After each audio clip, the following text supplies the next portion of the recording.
only thing we have to fear is fear itself. The National Weather Service has issued a severe thunderstorm warning. Welcome to the Common Sense Practical Prepper Podcast, where prepping doesn't have to be complicated or expensive. Coming to you from a well-defended off-grid compound high in the mountains. Coming to you from his Florida room in Richmond, Virginia. Neither off-grid nor well-defended, unless you count his chickens and cats. Here is your host, Keith. Hey y'all, this is Keith and welcome back to the Common Sense Practical Prepper Podcast, August 22nd, 2025, where we talk about all things preparedness, self-sufficiency, and building a resilient lifestyle. So what we're going to talk about today is my pantry. I've decided to kind of deep dive into my pantry and see what potential mistakes that I've made over the last several years and some of the things that I've done right. And that's the whole reason for this podcast, to tell you what I've done right, what I've done wrong, offer up an opinion, and see if it's something that you want to pursue. So when I first started several years ago, I was all about the mason jar. I grew up with my grandmother and great-grandmother with a root cellar, going down and getting mason jars, the larger ones, the small ones, out of the basement and then out of the root cellar, and then bringing it up for them to cook the meals. So I'm thinking, all right, mason jars. I'll take the bulk pasta, the bulk rice, the bulk beans, and I'll break them down into individual mason jars. Now, they look all great sitting on a pantry shelf, and they certainly have their place, don't get me wrong. But they're bulky, they're fragile because they're glass, and anything that I do put into a mason jar, it's a sterile, a very clean mason jar that I then throw in an oxygen absorber and then vacuum seal it just to be on the safe side. Be very careful about stacking one mason jar on top of the other. I read that potentially the weight of the one mason jar could cause the mason jar on the bottom to pop its seal. So I just went ahead out of the abundance of caution and went ahead and stacked them single, didn't stack them double, because the last thing I want to do is come into my pantry and find that 7 or 8 jars of beans or pasta have popped and they're basically useless at that point. I also read that you tighten down the ring to make sure you've got a seal, but don't keep it very tight. Loosen it up. And I didn't understand initially why, but it made sense. Because if the seal pops, basically telling you it's lost its seal and you probably need to toss the contents, sometimes that keeps the seal much tighter. And I'm thinking, well, it's kind of counterintuitive. Don't I want the seal nice and tight? But if it's a situation where the seal is compromised and it's slowly leaking, go ahead and loosen the seal a little bit. So when it does pop, it's very easy to see, very visible, and you can dispose of it or do whatever you want to do with those particular items in the mason jar. Now, as far as the ring, 6 1/2 dozen, again, I went ahead and did that just to be on the safe side. I don't quite understand the science behind it, but I read it on several different websites, so I will defer to the professional mason jar keeper people, and I went ahead and stuck with that. So they certainly have their place. Now, I've also spoken about the bucket meals. The shameless commercial plug I'll get out of the way.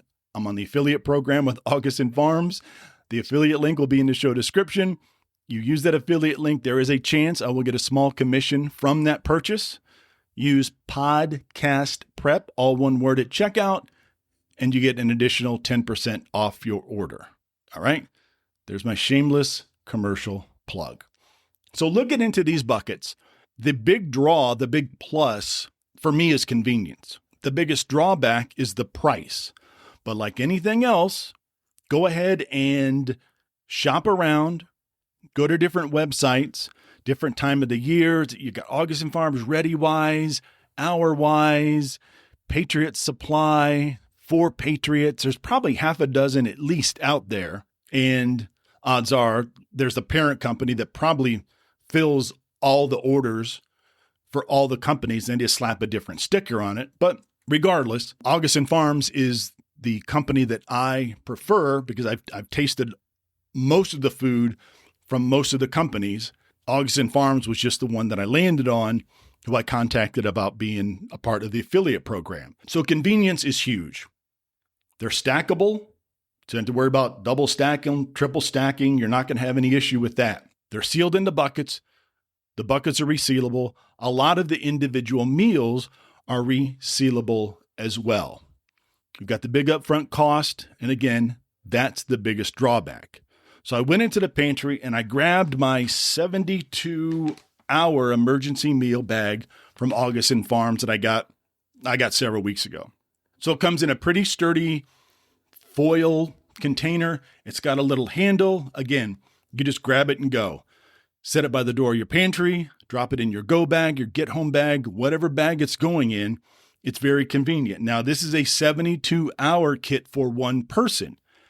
If this is all you have and you have two people, well, you're splitting it. You have three, well, you're splitting it again. So as you go down, it's less and less food per person. But for one person, you can't beat this bag. Now, it has the maple brown sugar oatmeal, which is very good, creamy potato soup, which is fantastic, and the creamy chicken flavored rice, which you'll find in a lot of the different buckets, regardless of the company.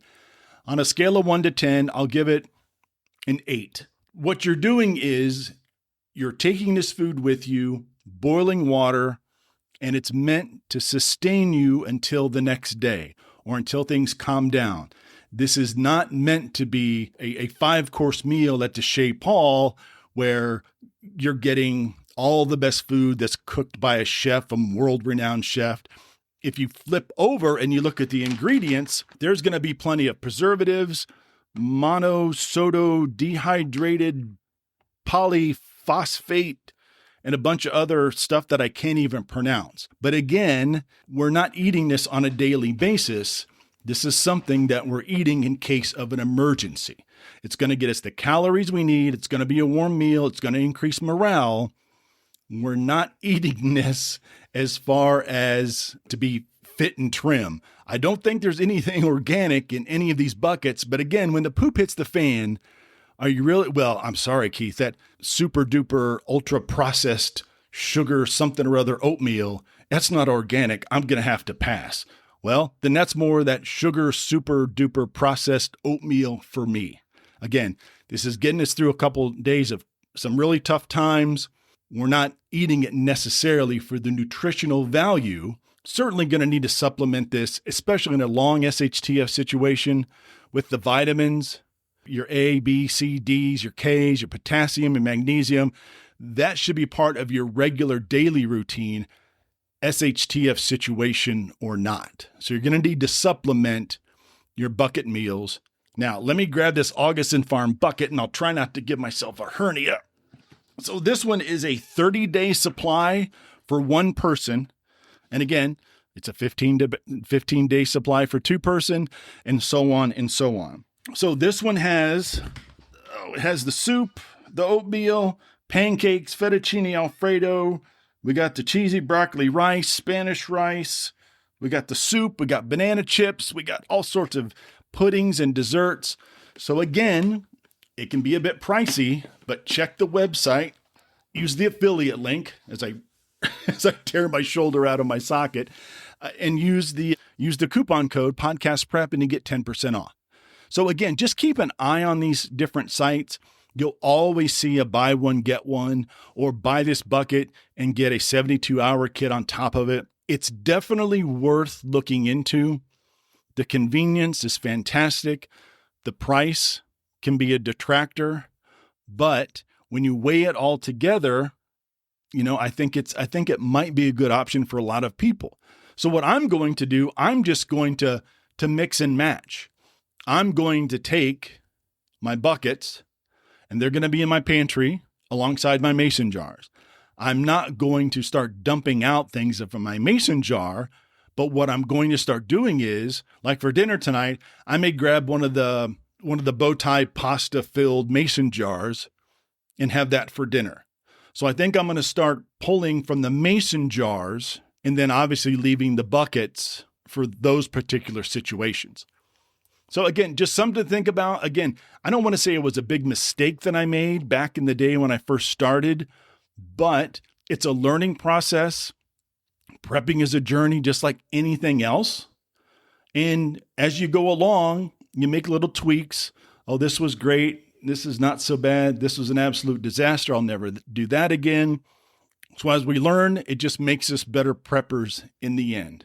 So I'm not sure what everybody else has in their pantry, but again, I'm going to go mix and match with the buckets for convenience and then the mason jars for things that I've already had for several years.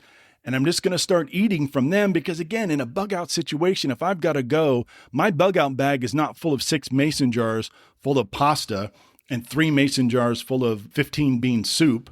It's just not very practical. Price-wise, much less expensive when you take the bulk bag of pasta and you break it up into your mason jars as opposed to what's in your meal bucket. So again, like anything else, not just prepping, but anything else in life, there's always a compromise when you break it down, convenience for price and vice versa. All right, folks, thanks so much for stopping by. I really appreciate it. Looking at the metrics the other night, and the listenership keeps increasing by a very large percentage. So please leave a like, leave a review, let your friends know what I'm doing. And again, as always, be careful out there, take care of one another, and until next time.